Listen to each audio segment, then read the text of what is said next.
Hey guys, welcome back to Project Geekology. This is episode 70-something. It could be 72, could be 74. We'll never find out. Unless we check, but we won't, because we have too much to talk about today. We're covering Avatar, The Last Airbender. We gotta cover 100 years worth of history here. This guy was stuck in an iceberg, and the whole world is different. Why was he stuck in an iceberg? We'll cover that probably. Before we get into any of that, my name is Dakota. I'm one half of your host, and I'm joined as always with... Anthony. And just to specify, we are talking about Netflix's adaptation since we have already hashed through the animated series. Yes, we have hashed through that. We've talked about it on and off for a number of podcasts, but we have two very lengthy podcasts, like several hours worth each. On right, both. Back when we were doing like hours worth of content. Yeah, that was absolutely insane and just completely unsustainable for like our type of output and lifestyle. But here we are. So we had an episode of The Last Airbender, like animated series that was non-spoilery, just in case you haven't seen the show, we're interested in it. And then we had one that was like full spoilers where we just went hog wild and covered everything. We just went hog wild. On it. Yeah, like Toph Beifong's Family Crest, the flying boar. Anyway, deep cuts. We're talking about the live-action Avatar: The Last Airbender, the one created by Netflix. We have a lot of thoughts between us, and last week we were discussing something entirely different. It was Saving Private Ryan. Great movie, excellent, but in our recap of like what we've been up to the past week, we started getting into, I don't want to say it was a heated debate, but it was like we were kind of at different ends of the spectrum of whether or not we appreciated Netflix's input on the Avatar franchise. So we decided that this would be a good time to stop talking about that on that last podcast and then make just a whole podcast about that this week. And here we are. Did you ever get around to rewatching it? Or yes, I did give it a second rewatch. Lucky dog. I did not get to do that. Oh no. I've been so busy. Like, I'll jump into what I've been into this past week, just because it hasn't been a lot. I've literally been editing my butt off, trying to get this MonsterVerse video out before the new movie comes out next week. I'm struggling. It's finished. It's a finished video. But every time I upload it, like YouTube claims, like copyright claims certain sections of it, so I keep trying to fix it. And this is a I didn't know what I was going to say there. I was going to say massive, but I also wanted to say monster, so I was saying massive. I was hearing Mothra. Well, it is a Mothra. No, actually, it is not a Mothra size. It is Titan size though. Like it's an hour-long video. It's my first hour-long video essay, documentary, whatever you want to call it, a timeline in history, really, of the entire MonsterVerse universe. And I'm so excited to get it out. I haven't gotten the chance to do anything just fun related. I've been plugging away extra hours on my computer, and it's frustrating because I'm trying to get this out, and it was supposed to come out today. Like it was done, ready to go, but no, Warner Brothers had to be like, nope, that's too similar to my movie. You have to change it. Dakota, stop copying and pasting movies into your videos, man. Well, actually, I am. I am doing that, but it's fair use. It's transformative. I am transforming and making educational content. Really, it's totally within the fair use grounds. But anyway, well, you know how it is. These huge companies get very intimidated by small channels on YouTube, and oh yeah, I'm really taking a lot of money from them, clearly. Nintendo's very bad when it comes to that. Nintendo's the worst. Yeah, they fight if you they're probably gonna say copyright just for us saying Nintendo on this podcast. I've had the thing is they're not an American company, so they have absolutely no desire to follow fair use laws, which is an American concept. So I get it. Whatever. I've basically stopped covering. I used to cover Nintendo content, but not a lot. I made a video back in the day for the most recent Smash Bros. Game, whatever. This is many years ago. That was a while back. I did one for Zelda. I did a couple of videos back in the day, but everything was claimed, so it's just like it wasn't worth it to make that content, and it wasn't getting me views anyway, just because it's just not my target demographic. But anyway, I'm going off on a tangent. I didn't get to do anything that I wanted to do this week because I've been so busy with this, and it's frustrating because I just want to be done with it. I've been talking about it for literal months at this point. You have been. Like, I feel like the last several of our episodes, you have been talking about making this video and getting it out before the new Godzilla movie. I have not released a video since my Frozen video in December, and I've been working on it since since mid-December, basically. So it's been 3 months of my life into this video, and I'm excited about it. I have no idea how it's going to be received. But anyway, so I didn't get to watch the new X-Men 97 show. Anthony, we were talking a little bit about that before the show. But it is supposedly incredible. I'm hoping to watch it after this, actually, after we record. The first two episodes... I need to get into it. I used to like watching the older show, so I know I'll like this. Apparently, it's like the perfect legacy sequel, because it picks up right where the show left off. And I like that they use the same art style, but it's crispier. It doesn't. Obviously, we're in the era of HD, so yeah. Back then there wasn't HD, so the art was good, but obviously putting it over television, it's not going to look as good as it does maybe on the storyboard, but it looks really good. Another thing that on that line of thought is the classic intro for the X-Men 90s animated series. The everyone knows it.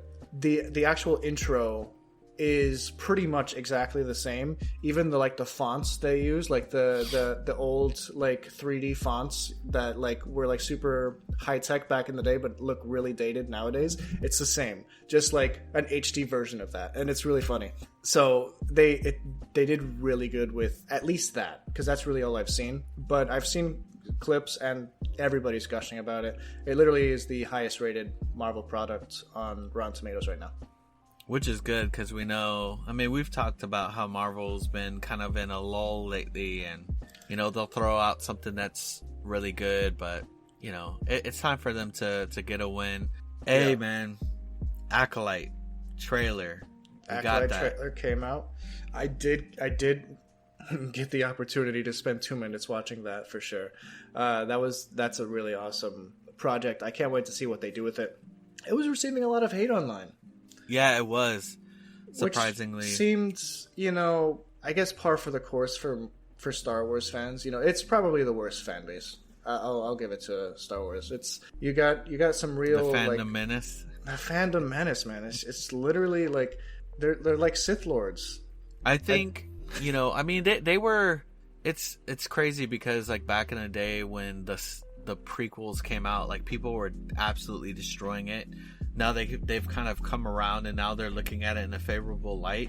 I feel like there's been some intense scrutiny since Disney took over, which honestly, let's be honest, some of it is founded. They have mishandled a lot of it, and especially and we'll eventually get to the sequel series and talk about our thoughts on that, but a lot of people became disillusioned by Star Wars in Disney's hands since that came out. So yeah, it's a whole conversation. We could do a whole podcast about the general morale when it comes to the Star Wars fandom. But anyway, Acolyte looks good. It takes place at the tail end of the High Republic. Right. Yeah, I looked that up, and I noticed that's when it took place. Yeah. And yeah, there's some people that are like, oh, this is a poor attempt at appeasing to the fans of the Old Republic. I'm like, dude, this is not even Old Republic. This is not High even Republic. Close. Yeah, it's not even close. Yeah. Maybe they saw the yellow lightsaber and they're like, Old Republic. But yeah. Darth Revan. Yeah, you're not getting Darth Revan here.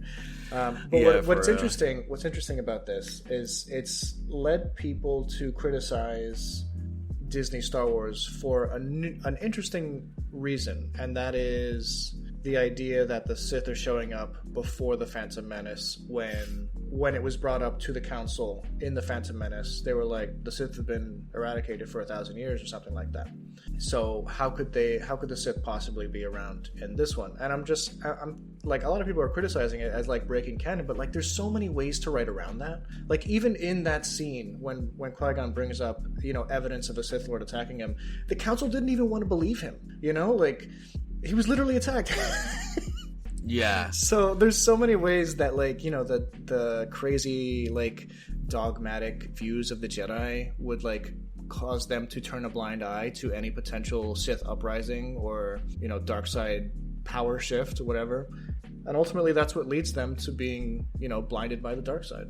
Well, I mean, honestly, there's also, you know, just instances that things were erased out of the Jedi archives. Mm-hmm. That totally, you know, honestly, stuff that even Yoda could, you know, kind of omit, like the past of the past, and you know, it's, you know how it is, like the Jedi kind of want, you know, in some ways they wanted to make it seem like they had everything under control, and oh, this, you know, there's nothing to worry about.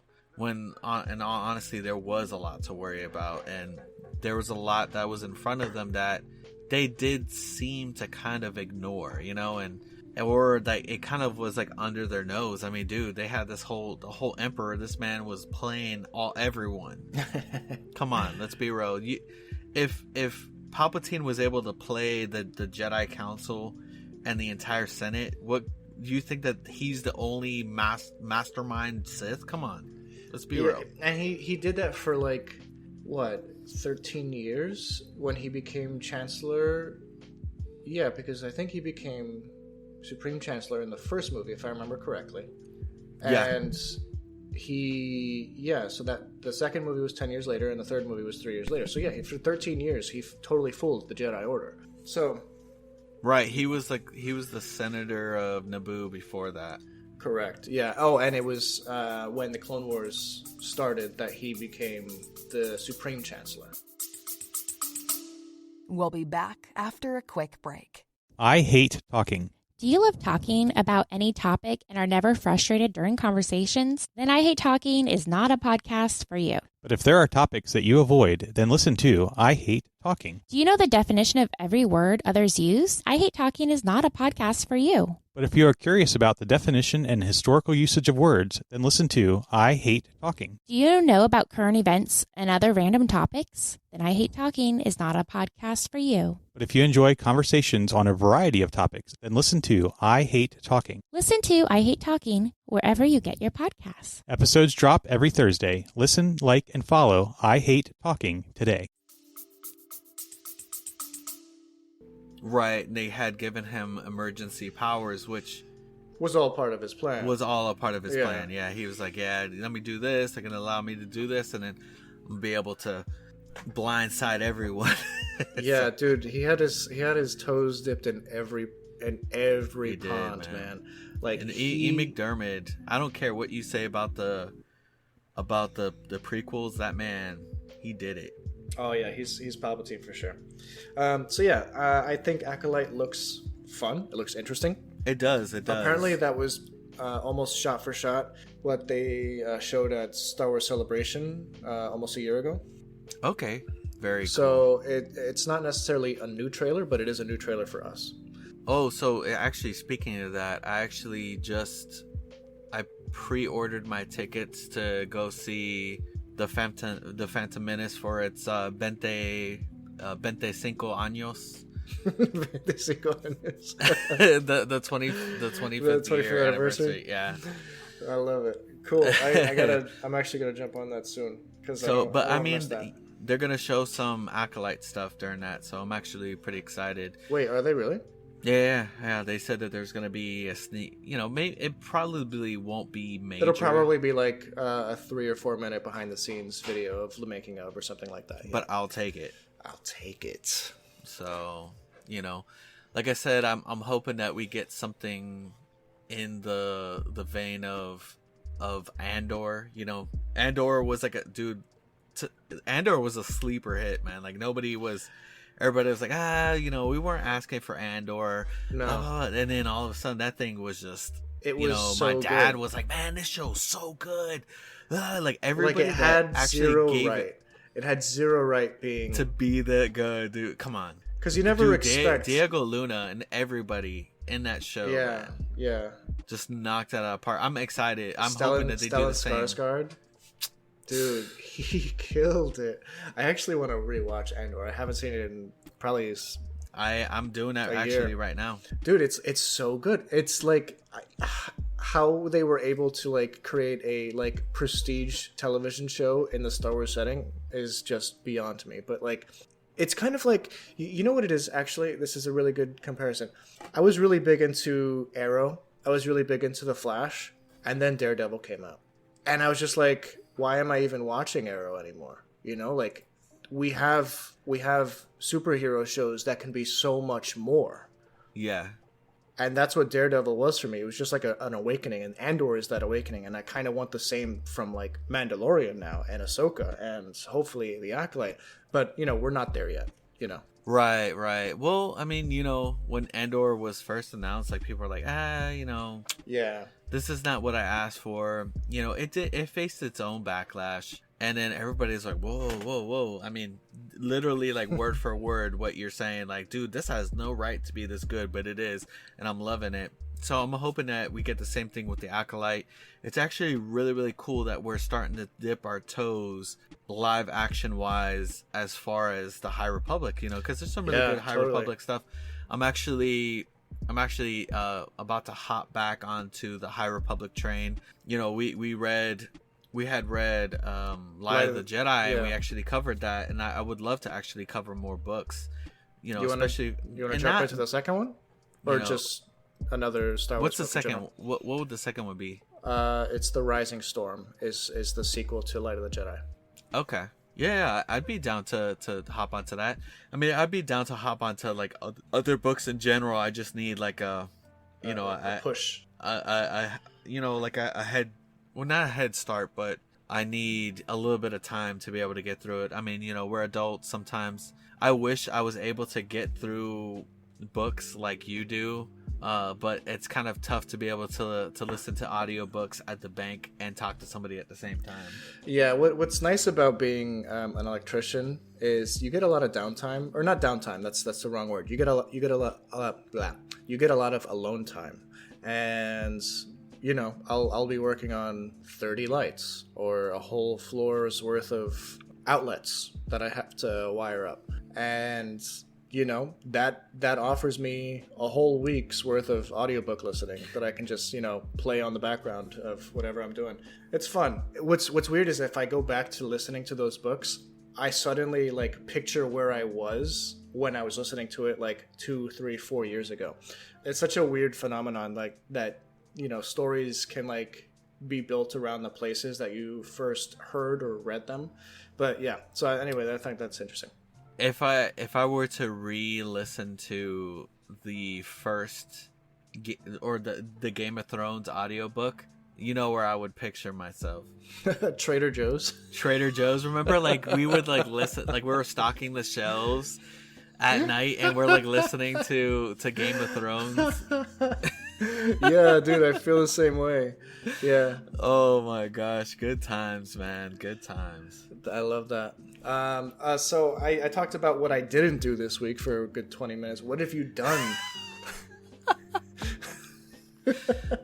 Well, I mean, obviously, I rewatched Avatar: The Last Airbender, the live action on Netflix.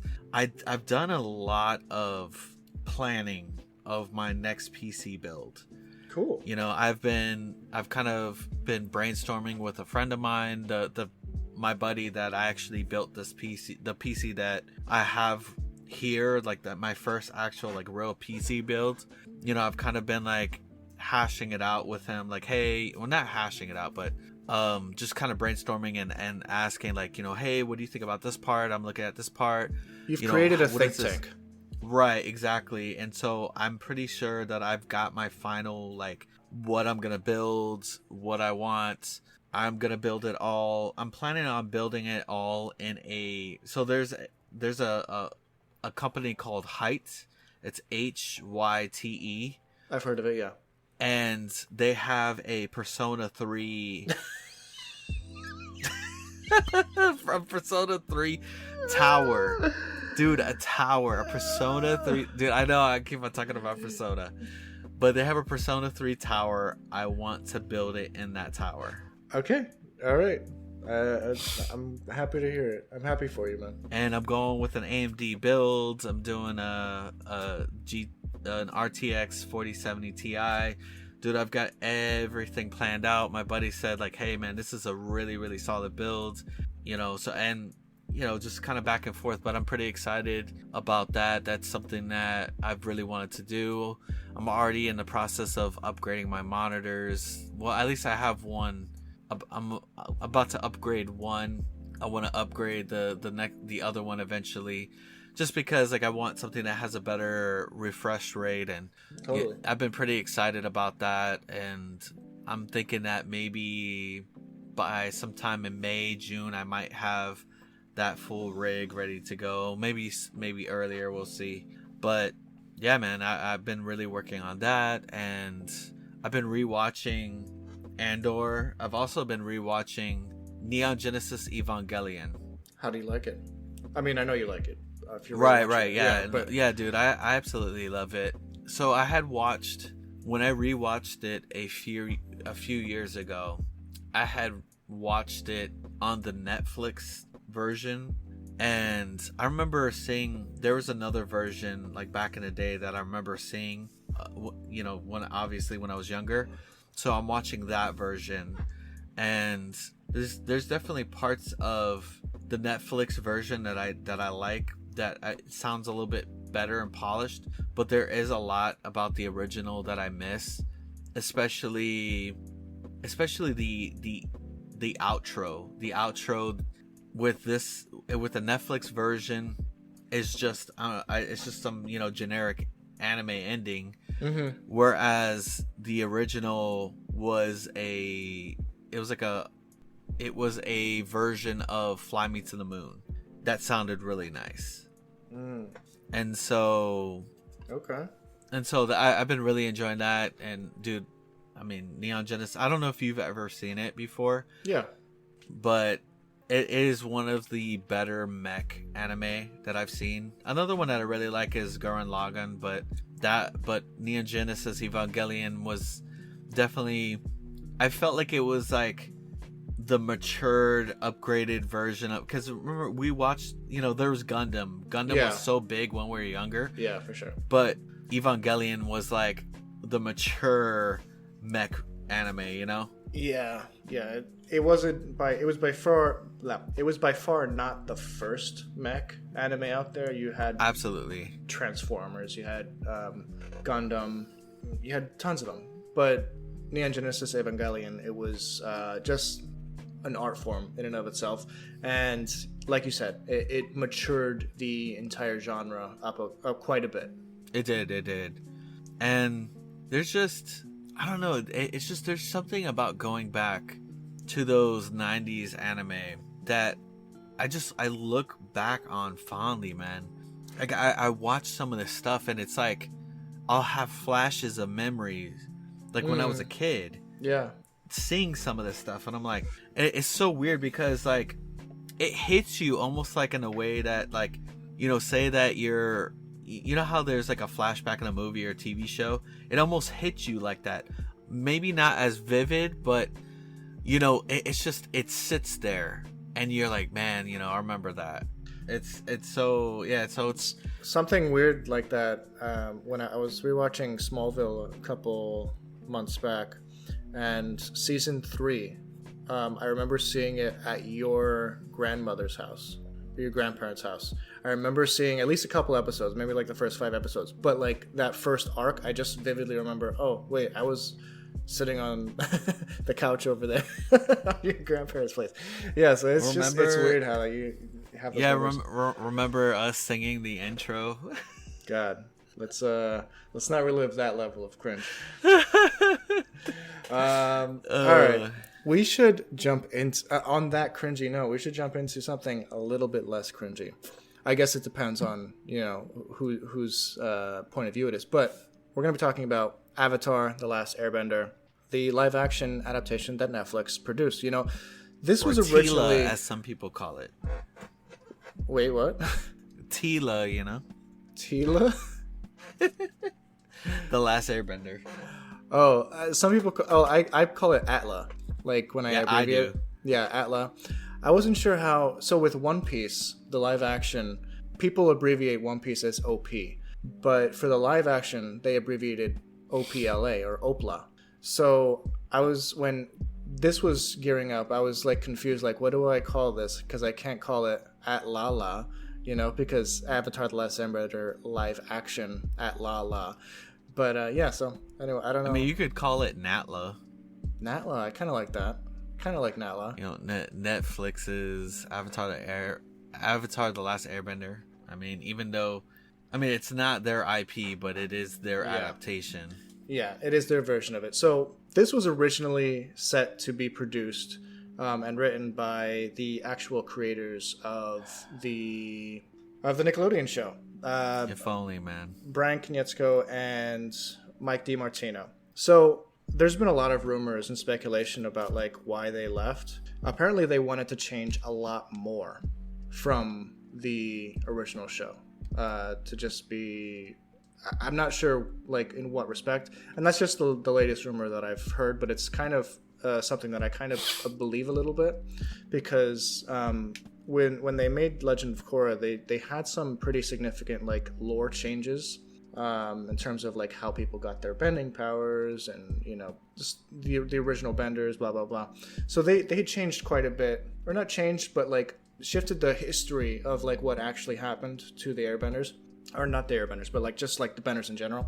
So my theory, and this is backed up by a couple, I guess, people in the know, is that they wanted to do more. They wanted to change more from the ground up to stuff that they either couldn't get away with on Nickelodeon, or new storylines that they wanted to tell within that 3-year timeline of the Avatar universe that they didn't get to tell because of the new Nickelodeon restrictions. And Netflix wanted a more one-to-one adaptation, which we didn't really get, to be honest. I mean, they hit a lot of the similar beats, but they changed. They didn't really. It wasn't really one-to-one. No, and I understand the changes that they made for the sake of the narrative. And we'll talk a little bit about that. But like there are some episodes, like the Omashu episode, where it's just like a mix of like 3 or 4 different storylines into one. And it kind of works, but it's a little bit messy. Maybe it would have worked if there was better execution. Yeah. I mean, they were trying to, obviously, I guess, nod to the Great Divide, but it wasn't, it didn't really, I guess, it felt rushed. Yeah. And to be honest with you, I didn't like the changes that they made to Boomy. He was just like an angry old man. Yeah, they made him a little bit more world weary than he was. Right. He was just a cranky, crazy old guy in the original, but they made him more world weary and just paranoid.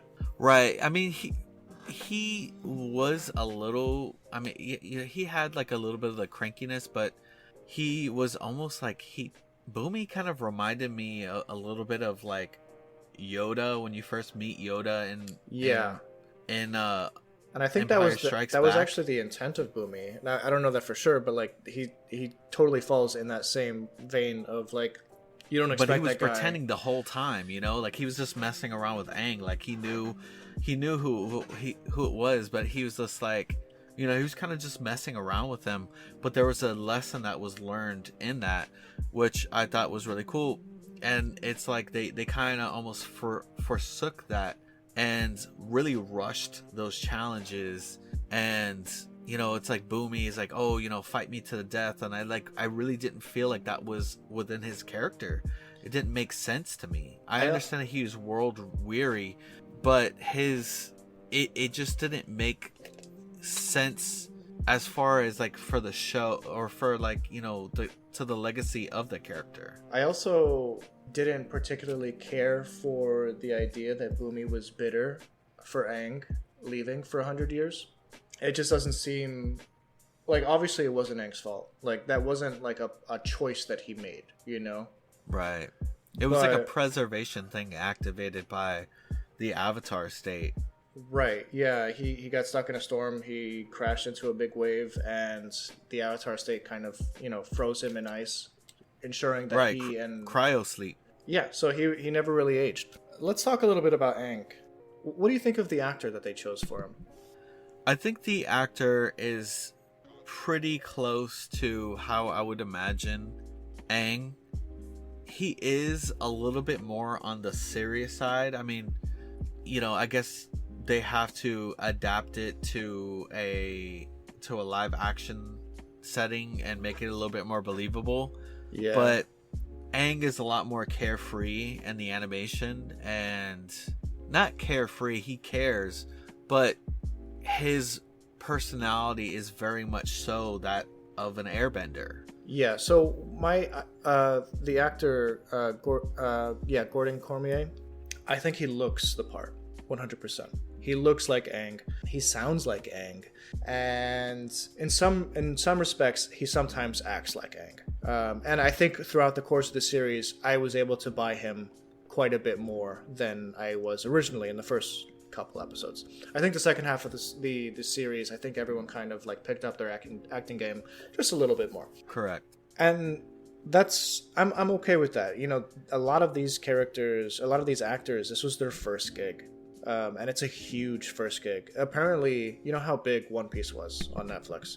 This did double the numbers of Netflix's One Piece, which isn't surprising. I mean, Atla is huge in the States. Right. I mean, honestly, when they dropped it on Netflix, it really gave it its popularity, because, I mean, honestly, growing up, when Avatar: The Last Airbender was around the last time, like, you knew it existed, but like, was it widely talked about? So, I mean, it was a cult classic. People who loved it. People who didn't love it have never seen it. That's pretty much how it always was. And you know me, man. I was you were big into it. I actually didn't catch it in its original syndication on Nickelodeon. It was actually my wife, or my fiance at the time, who lent me her copies of the DVDs, and I binged it in like, you know, maybe a week. It was just worth it. It was life-changing. It was such a fantastic world-building job. I love the series to death, and I've seen it a couple times since. What you're talking about is when Netflix released the Avatar series on Netflix during COVID, which was the biggest possible, or the best possible time window that they could have done that, because everybody was at home, everybody was watching something, and everybody was looking for the next big thing to watch. And then suddenly this show that everyone loved from, you know, when they were kids is back, and wait, it's still good, it's even better, because I understand more of like what's actually happening in the background of the show, and you know, it's a window into, you know, history, our personal history, and like, you know, the world around us, and I love that about it. And I think to some degree the Netflix show was able to capture some of that. I absolutely agree. I agree. I think, you know, like some of the bigger themes of, you know, betrayal, and one of the big ones for me when I watched it the first time was the freedom fighters, Jet and his crew. Like in the cartoon, like, to have, you know, child characters who are willing to sacrifice innocent people for the greater good is such a crazy concept, but that does happen in the real world. So that concept of the freedom fighters being adapted, and I think fairly well, in that two-part Omashu episode. I agree. I feel like they did pretty well. Obviously, in the animated series, that was expanded a bit more, but in condensed version wise, they did pretty well with, I guess, getting straight to the point as far as their characters. What I was really impressed with was that if you took all of those actors and put them in a line and like showed me the comic book counterparts all in a line, I'd be able to point out, this guy's playing Smellerbee, this guy's playing Longshot, this guy's playing Jet, this guy's playing Pipsqueak. They looked just like their characters, and that's why I was so like weirded out, or not weirded out, but like kind of let down when we got like Azula and Ty Lee and May, that, or May looked like her cartoon counterpart, but the other two didn't really have, they had it in the acting department, I would say, like they were actually fantastic actresses, but they didn't look the part of like, you know, what you would expect those characters to look like. So I agree. It was a little weird. I agree. I also thought it was a weird decision to incorporate them so early in the series. Well, I understand. I don't mind it, actually. I don't mind it. But go ahead. Well, the reason why it bothers me is because of the structure of the animation. The structure of the animation is that the first season is that it establishes Ozai obviously as the big bad. But the villain of that first season is Zuko. Yeah, 100%. And the thing is that because we're only having 8 episodes of the season, the incorporation of Azula is taking away of a lot of character building for Zuko. And almost in a way, it kind of leans on you already have seen the animated series to fill in some of the holes. But that's not the case for everybody. So I honestly feel like Azula should have maybe be introduced at the end of the season. Kind of like not unlike how I felt about Ahsoka, where I felt like they already had a villain in Balin, and they should have just introduced Thrawn at the end of that season, and he's like, okay, he's escaped. So that opens up a second season. That's what Azula is in the animation. That's the big bad of the second season, because by the end of season 1, that's, you know, where this season ended with Zuko. He's kind of tired, he's beaten down, and now he's in his exile mode, you know? Yeah. He's still battling with his past, but then he's also battling on what to do in the future. I wanted more of that, you know. I wanted more of that incorporated, but they wanted to squeeze in so much in this first season. It's like, dude, you have more seasons. Honestly, if they wanted to, since they are doing some things, and since it is a condensed season, honestly, they could have gone for a season 4. They don't have to structure it just 3 seasons how the animation is. But, you know, they could trim some of the fat. But if they wanted to go more of a 1-to-1, they should have waited till next season to really, really flesh out Azula, you know, and because, you know how Azula is. Azula, you get her in that second season, and you're like, oh my gosh, like this girl is like crazier than Zuko. Yeah. We thought that Zuko was crazy in season 1.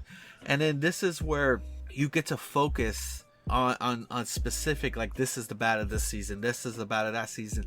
They incorporated the dude, like, why did they bring the spirit of knowledge so quick into the show?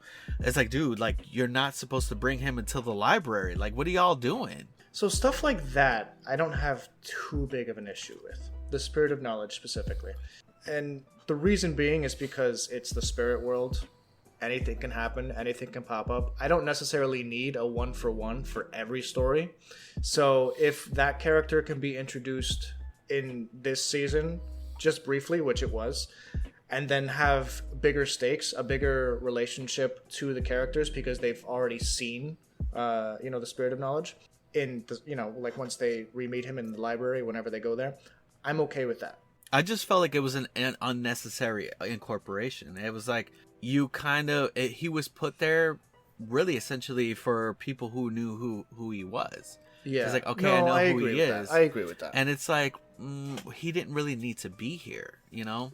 Yeah. I do like what they did, the spirit of the forest. Like, they did that. They nailed that pretty well. And, what I really liked was the spirit of Gyatso. I did. That was really powerful. Like, you could tell, like, as soon as Aang left, Gyatso wasn't going to be there when he returned. Yes. Oh, my heart. I was just like... That was a good casting. Perfect casting for Gyatso. Yeah, he was a really good casting. And I'll honestly tell you the truth, man. The casting for Iroh, I just like that actor. Like... Yeah, no, he's good. I love that actor. Daniel Day Kim dude, he's a really good Ozai. Dude, he's perfect. Like he looks like him. He looks like him, and it's like they gave him the part, and he came and he showed up. You know? Yeah, he ate it up. It's so like I said, some of the casting, like a lot of the casting I liked. Some of the structure and some of the rushing of the story is what bothered me, and that's what hurt it point wise for me. And I think that's what hurt it as far as reviews also. I mean, you know, also, and like you said, some of the casting was maybe not on point. The acting was pretty decent. We talked about Katara. I think Katara, the actress that did Katara, she did very well. Mm-hmm. I honestly think that the actor that did Sokka did really well. He's just off-putting for me because he looks a lot older than what he should. Kind of like what you were talking about. Yeah, the acting is there. He looks like Sokka. It's just I wish he was a little younger. Yeah, he looks a little older than. He looks like Sokka maybe in like 5 years. I could see that. We spoke about it last week, but we both really, or I would say that, you know, we both really appreciated the acting and like the character that Ian Owsley brought to Sokka. He really feels like Sokka. There's a lot of times where I was just like, that's Sokka, you know, like his one-liners, especially like in the Omashu episodes. I forget, there's one line where he basically like he admits to being like stupid or something by mistake, or it's really funny. And I mean, and he's got the ladies man Sokka thing going on too. Yeah, you know, between Suki and Yue. Suki was great. She did really good. That was actually a really great casting. She looked just like her. I thought it was interesting what they did with the various avatars showing up throughout the first season. So Avatar Kuruk doesn't ever show up in the show as far as I remember. He shows up in like brief flashbacks of like the past avatars in like the first intro. I think that's what it is. But the character himself doesn't speak to Aang until one of the last episodes on the Lion Turtle's back in the animated series. I really like the change where, you know, like he's trying to speak to past avatars to get, you know, advice, and that's his primary means of moving forward right now, because that's all he knows. You know, like he had that interaction with Kyoshi first on Kyoshi Island. He had that brief interaction with Roku, which I didn't really like the Roku interaction for whatever reason. I thought it was too playful. Right, and the thing is that like that should have been like the most impactful one, considering how important Roku is to the animated series and to the Fire Nation and all that. Yeah, so I was really excited to see Roku like take out those like, you know, Fire Nation palace guards or whatever, not the palace guards, guards of the Avatar, the sages. The fire sages. I was excited to see that happen because that's such a great scene in the show. Didn't happen, but what I really liked, it was like a cut. Yeah, but it wasn't meant to be Roku who had killed them or like, you know, knocked them out. I forget who it even was, but yeah. So what I liked about the Kuruk thing was that they actually used quite a bit of lore expanded upon in the books that hasn't been, you know, explained in the cartoon series when it comes to Roku's past or Kuruk's past. How he, you know, was basically like he hunted spirits because prior Avatar and Yang Chen basically neglected the spiritual realm, so he needed to balance that out in his time period, and that hurt him physically. Like that's why he died when he was, I think, 34 or something like that. Yeah, I loved that aspect of it, and I think they chose a cool actor to play Kuruk, and I'm hoping that they bring back these past Avatar more in the future. I hope we get more than 8 episodes in the next 2 seasons, because they actually did like greenlight both the second and third season pretty much like the day after Avatar came out on Netflix. Like it was that popular. I agree. Honestly, to tell you the truth, I'm not a fan of these 8 episode seasons. Yeah, I'm gonna be honest with you. It limits a lot. I understand budget's a big thing, but if you want to do things right, dude, it's just 8 episodes are just not enough, man. I feel like if they had another 2 episodes, they could have definitely squeezed in some important stuff. I did enjoy the Blue Spirit episode. I think they did pretty well on that one. Yeah, they did a good job with that. I was really surprised with that. Because again, they blended a couple episodes together, but the basic gist of like, you know, you have Aang imprisoned by Zhao, and Zuko comes trying to, you know, stop him with blue mask, blah blah blah, and then they eventually kind of realize that, you know, in another life they could be friends, and that's such a good scene in the animated series, and I think they nailed it in the live action. I think they did. I thought it was, the name of that episode was so funny. I was like, I see what y'all did there. What was it? Masks? Spirited Away. Oh yes, yeah. The names of the episodes, actually, let me pull it up because yeah, so Aang, the Warriors, Omashu, Into the Dark, Spirited Away, Masks, The North, and Legends. Oh, Masks. It was Mask. I think Spirited Away was when he went to the spirit realm. Correct. Yes. Yeah. Let's talk about the actor who played Zuko, because I think he did a really good job. He did.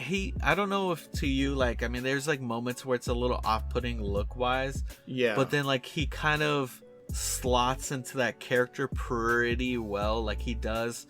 He's got like that temper tantrum thing going on, that anger. I feel like Iroh's character, although and I'm hoping, dude, I'm really, really hoping in the second season that we get the very warm Iroh. You get a little bit of that in this one, but that's what makes Iroh endearing in this series, is that he's this past like ruthless general, and he kind of become like, he's turning away from that, and he's become this heartwarming, just like lovable uncle that really, honestly, to tell you the truth, teaches some amazing lessons. Like, I mean, for a children's show, yeah, there's lessons to be taken from it that adults need to take. It's true.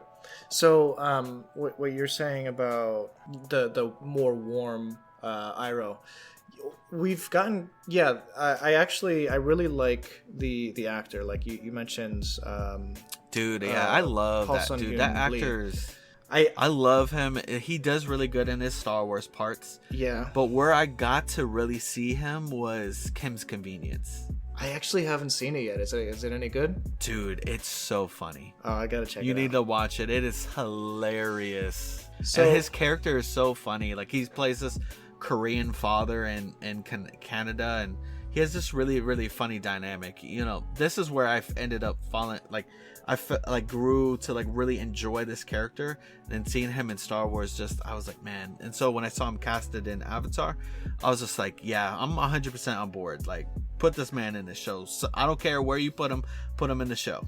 So it took me a little while to get into believing him to be Iroh. It took a little bit, just because it did. I agree. In the animated series, he is this super jovial dude. Yes. He wants tea time. He wants music hour. Yes. He wants, game night on the boat. He's that guy, and they don't really ever show that.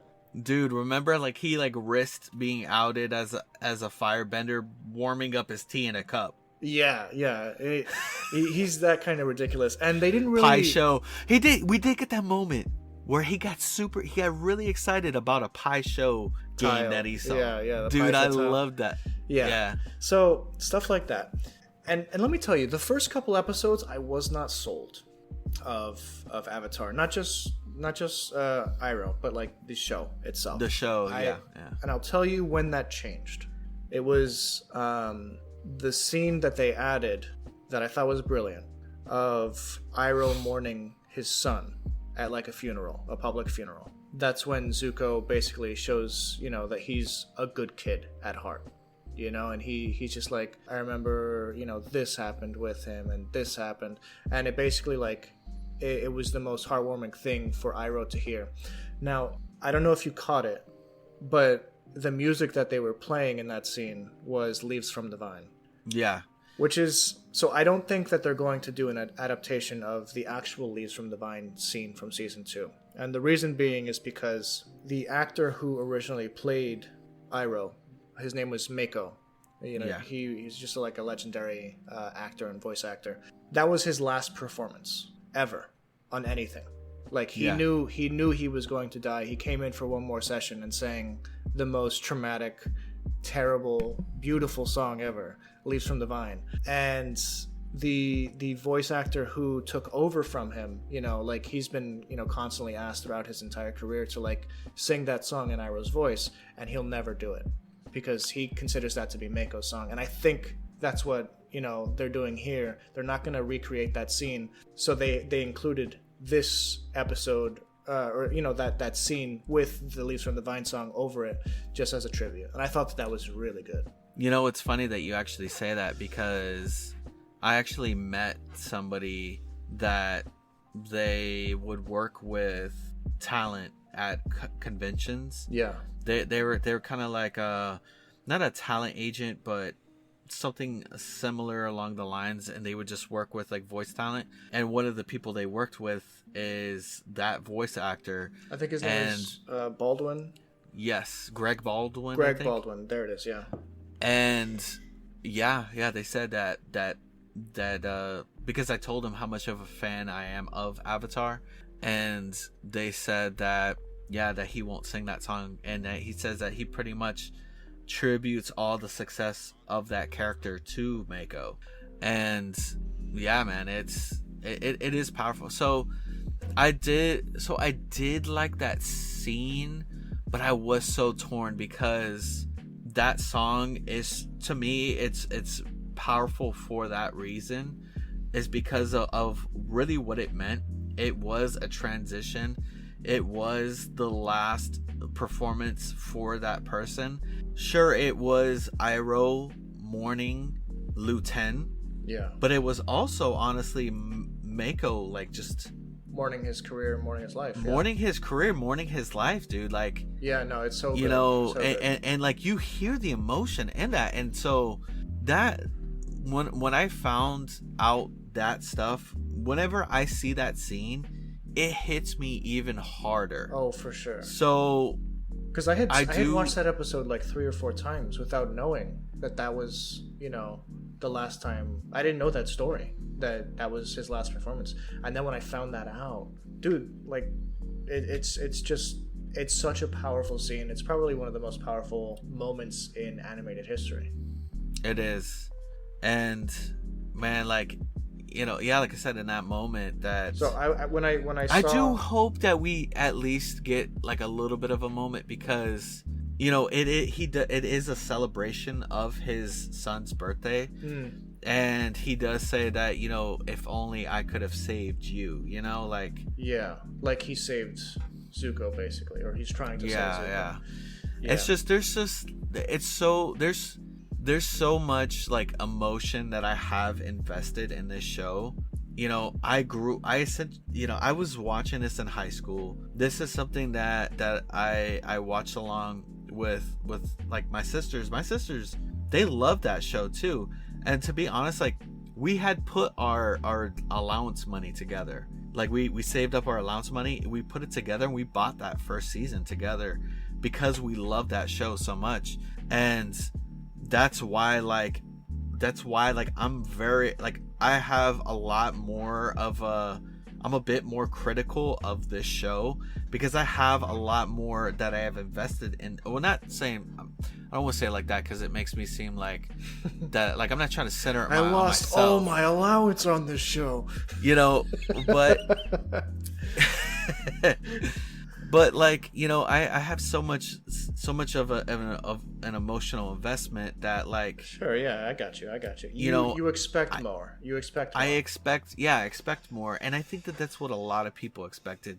I mean, what you had said before, Avatar, it's definitely a children's show, and that's what you need to go into expecting it. And I think that's what some of the people reviewing the show are really not coming into it, like, expecting it to be an adult show. But sometimes it tries to be that. Sometimes it tries to be a child show, but then sometimes it tries to be more. It tries to be more. It tries to be mature, which in some ways I understand. But the thing is that you have to understand the heart of the show. When you take away the heart of the show, that's where you kind of lose its identity. And sometimes there was a little bit of an identity issue, because there's moments where it felt like it was meant for the fans, but then it also felt like, well, who is this show meant for? And you definitely felt that a lot in those first 3 episodes, because I 100% agree with you. But, you know, I mean, obviously in the animated series, the first few episodes are a little bit on the slower side, but the live action does struggle kind of a little bit with identity, especially in those first few episodes. Like, you guys, you don't need to find the identity is there. You just have to, the lore, the stuff is already there. Yeah. You know, you guys just need to just do it, put it out there. And like you said, the actors, they do kind of find their own later in the season. I do think that the siege or the battle of the northern tribe, they did that pretty well. Yeah, I think so. For the most part. I would say that, like, altogether, a second watching of it, there's definitely, my criticisms have lightened up a little bit. Yeah. But I will say that, and I watched the upcoming seasons, but I will say, for the most part, I really wish that they didn't rush certain characters, certain storylines. I really do feel like Azula would have been a lot more impactful had they waited. That's Azula was a build up. The way that they ended the season with Azula conquering Omashu, that would have been an amazing entrance. Like, oh my God, that's Azula. Look what she did. Oh, I see. That would have been an amazing entrance. I see what you're saying. You know what? There are certain things that I really disagree with the show. What I can't believe they skipped out on was that Aang never bent water once. Like, yes, that is so ridiculous. That's crazy. That is crazy. That is absolutely... Thank you for bringing that up, because that was one of my biggest things, and it left my mind. Yeah. Yes. That is an absolute no-no. Like, so even in the announcement of, like, they did a tweet, Netflix, they did a tweet of, like, season 1 water, season 2 earth, season 3 fire, and they had the logos, but, like, season 1 wasn't water because they didn't have Aang learn waterbending. How could you possibly? Why not? Like, what I don't understand is, like, Aang wasn't a master. No. By the end of the first season. No. And it shouldn't have been expected to, but he should have had his first steps. What's fascinating to me is that, like, most of the waterbending he learns along the way in the first season, which naturally, I mean, comes to him naturally because airbending and waterbending use the same or similar movements. It's free flowing. So yeah, some of the scenes where he actually learns are the very scenes where Katara is training. And in those scenes where Katara is training in this show, Aang is just there, but he's not doing anything. He's just kind of watching her. And I think in the cartoon, it was that friendly competition of, like, oh wow, Aang got it instantly. Why can't I get it? And I think that's what boosts Katara up. Yes. That is where Katara really, like, fights to strive and to improve herself because of how adept Aang is. I mean, obviously, he's the Avatar, so he's got a bit of an edge, but still, he has to, it's still something he has to learn. And yes, that is one of the things that you definitely hit in the nose. He didn't even pick up a drop. He didn't even pick up a drop, dude. I guess he kind of did when he was, like, the ocean spirit, but that doesn't count. Yeah, I mean, he was in the Avatar state. Yeah. But yes, no. Yeah, he should have had some sort of water bending, and that's where I'm saying, like, dude, 8 episodes is just not enough. Yeah, it's like they rushed certain stories, but they didn't even touch other stories, like that, like, the whole purpose of the first season of the show. Anyway, I'm getting too heated up. I want to talk about something that I actually did like. before we've been recording for a little over an hour, so I want to talk about one thing that I think was an actual positive change to the series. I like what they did with Zuko, why he originally got burnt by his father, because he was protecting the 41st platoon or whatever, that boat, those soldiers who were originally going to be sacrificed for the war front, for the war engine. And I like that he stood up for them, and basically he was saddled with them as punishment, to go in search of the Avatar. Right. I thought that was a super solid change. Like, it just, and when it finally coalesced into the soldiers realizing who Zuko really is, I thought that was powerful. Right, and they all like really kind of hounded him too. Yeah, well, I mean, he was hounding them. I understand their vitriol for him, but right. Yeah. He did have a knack for throwing tantrums. I mean, that's how he was in the show. And dude, one of the inclusions that I really liked was that it's very, very minor, but it is a reoccurring thing throughout the series. But that I know what you're gonna say. What?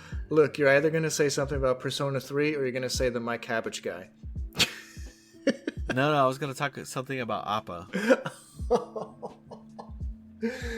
Okay, well, I'm happy that they brought My Cabbage guy back, and it was actually... Nah, I'm just kidding. Yeah. That's what I was gonna say. Yeah. The voice actor for the Cabbage guy. I mean, I like that. I thought that was really it was cool. Yeah, I like that. And he actually looked like his character too, so which is that weird. Was like pretty. Yeah, that was pretty interesting. But I will say that I wasn't a fan. I know it's a little bit on the tough side. I wasn't a fan of the CGI for Appa. Same. And for Momo. It was a little. It looked too realistic. Too video gamey. Yeah, it was weird. And they needed to call up Square Enix, man. They would have had that.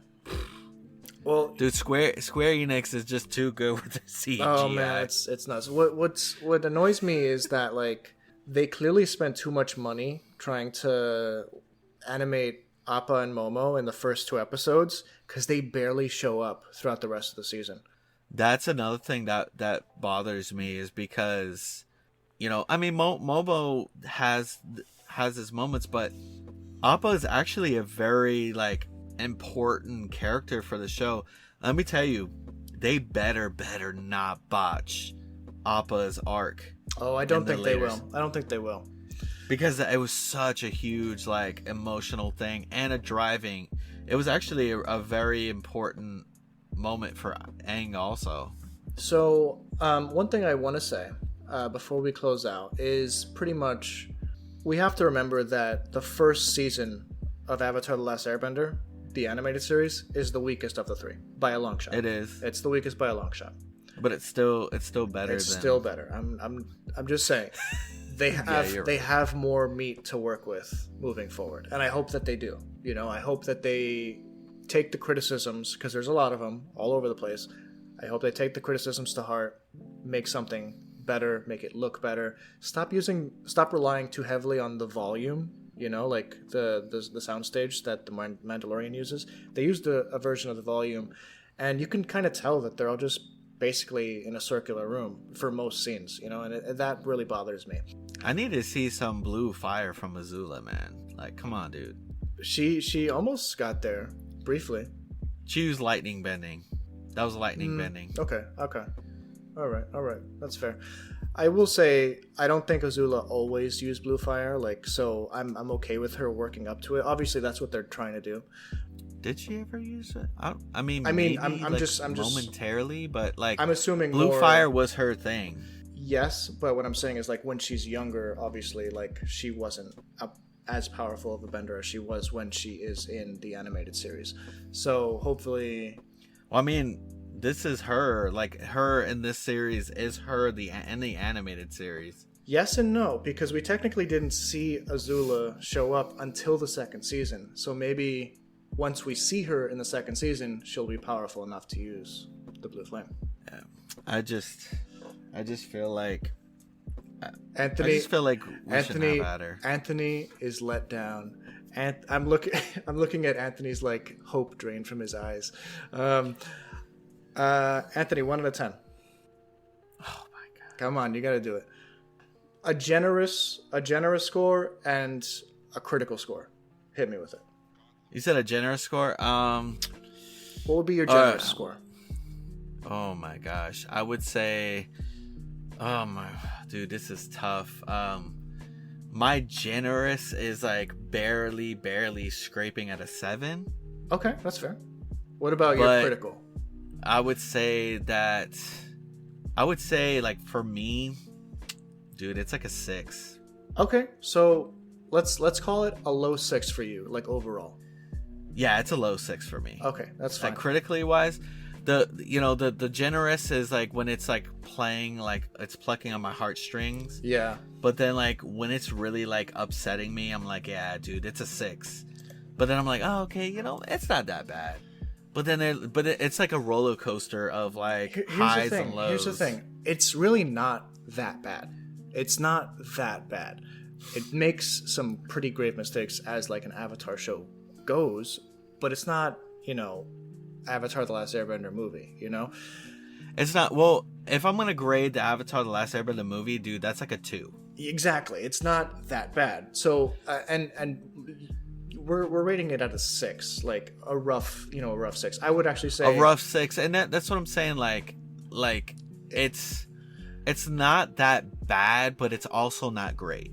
Yeah. So where I'm sitting right now is it has some pretty low lows, but they're not so low that I would feel, like I'm never going to watch the show again, because the highs are pretty exceptional for me. Like when the show peaks in terms of like, either plucking at my heartstrings or just getting the spirit of the Avatar right, it's pretty exceptional. So for me, I would go a high 6, low 7. That's where I'm sitting right now. And so that's your generous or your critical, or your generous and critical? That's my generous and critical. When I'm talking honestly, like when I'm being critical, I'm more leaning towards high 5s. Like there were like poor things. Okay, so yeah. So you and I are actually very like close. Yeah, I think I'm giving it more of the benefit of the doubt though, because I'm hoping that this will pick up in the future. And one last question I got for you before we head out. What made One Piece work in live action so much better than this?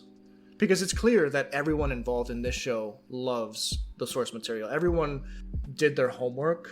All the actors did their homework. They tried to do the best job that they could.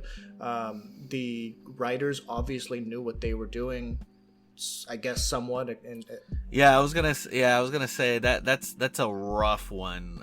As far as like writers, like they kind of knew what they were doing, but then they like sometimes they try to mess with the formula too much, and then Aang doesn't. Then they would Professor Plutonium it, and it would either explode into chaos or explode into something good.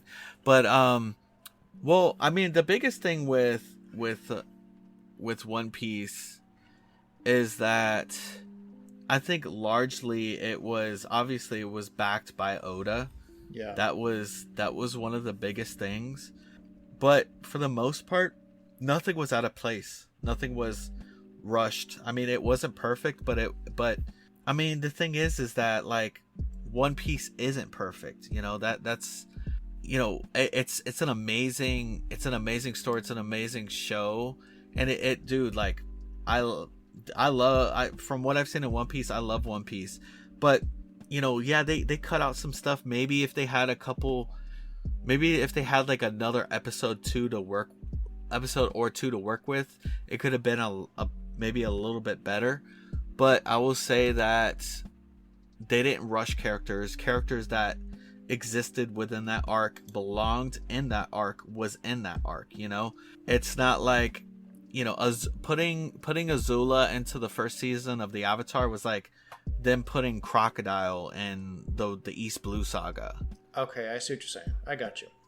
So you think that the pacing in the Avatar or the the One Piece series was just so much better because they kind of stuck to the correct story beats, even though they changed a few things here or there. I mean, dude, like you've seen some of the anime, you've read some of the manga. I mean, for the most part, am I wrong? No, yeah, I actually just finished. I think it was One Piece Volume 9. I finally got it in the mail. the one that was eluding you, dude. So it actually, I'll tell you, this is really embarrassing. So we moved into this apartment and like we never got the key to the mailbox. So, but we didn't think that we needed it because our mail is still technically going to another place. So it turns out they slipped the volume into like the One Piece volume into the mailbox. So when we finally opened up the mailbox, it was in there like all by itself. Dude, that is eluding you like low key in your mail. That's crazy. Yeah, so I read Volume 9, the one that eluded me, and it ends with Nami being betrayed by what's his name? Arlong. By Arlong's pirates, and you know she asks Luffy for help, and that's basically how that volume ends. So I'm. Oh yeah, that was actually like a really like strong moment in the anime that they conveyed pretty well from the manga, and they did that live action, that moment and the live action too. That's a fantastic scene. Absolutely, but like I mean, am I wrong? Like that the pacing was pretty much like on beat. Like it was pretty much a 1-to-1. That there were some liberties that were taken, but it was probably just, I mean, obviously Oda maybe trying to trim fat for the sake of it being a live action and that he had less episodes. So, you know, I mean, there was obviously, you know, Netflix writers, like they're pretty much probably doing the bulk of the work, but but I'm pretty sure that they bounced a lot of those ideas with Oda to get the thumbs up, and, you know, it ended up working. Yeah. And, you know, I'm not too sure about what the actual, you know, the creators of Avatar: The Last Airbender wanted to change. You know, if maybe they even, it would have been good if they even wanted to change anything. That's just right, the rumor. right. Yeah. That's the rumor, right? But honestly, to tell you the truth, at the end of the day, they created this world. Yeah, they know it inside out. They know it inside out. They did their research. And it all worked well. They had the pacing down pretty well. And so I feel like them not being there, I personally feel like that's what hurt this series. You know, that's what hurt the season. You know, maybe if they did want to make changes, it's because what you said. I mean, and it's not a lie, the first season is the weakest. But it's tough because the first season of anything is always going to have the lull of finding its footing. Yeah. You know, and you gotta understand the characters. You have to understand their shtick. You don't exactly understand who they are, and sometimes that can be slow. Yeah. You know? Yeah. And that's what the first like handful of episodes are, very slow, because you don't know who this Aang character is. Who's the Avatar? Why does this person matter? Why do they need to bring balance to this world? You know? So a lot of that stuff we knew coming into the show because we're fans of the animated series. So I just feel like, yeah, like maybe pacing was not the greatest thing for the live action, or the live action Avatar, but it was for One Piece. Well said, Anthony. One final question. What are we covering next week? We are going to be covering Suzume, another Makoto Shinkai gem. You know, dude, like ever since we covered Your Name, like I absolutely became a big fan of Makoto Shinkai. Yeah. We should definitely cover Weathering with You. I really like that one also. Suzume, yeah, dude, I went to the theaters to see that one because like I was like, dude, I gotta see this. I know. Yeah, same here. We'll talk about it more next week. Guys, thank you so much for listening to us here for our 70-something. It's actually 74th. I checked. 74th episode of Project Geekology. You guys are the best. If you want to check us out on our socials, you can find all that information and more in our show notes. And go over to YouTube go to Geek Critique and watch that Monsterverse timeline, because it'll be probably available by the time this is out. Thanks, guys. Adios. Yes. Check in the show notes for that. We'll have it linked in here. And I hope you all have a great day. Thank you for listening to the only podcast that could bring balance to all the other podcasts. And the Force. Bye. Bye.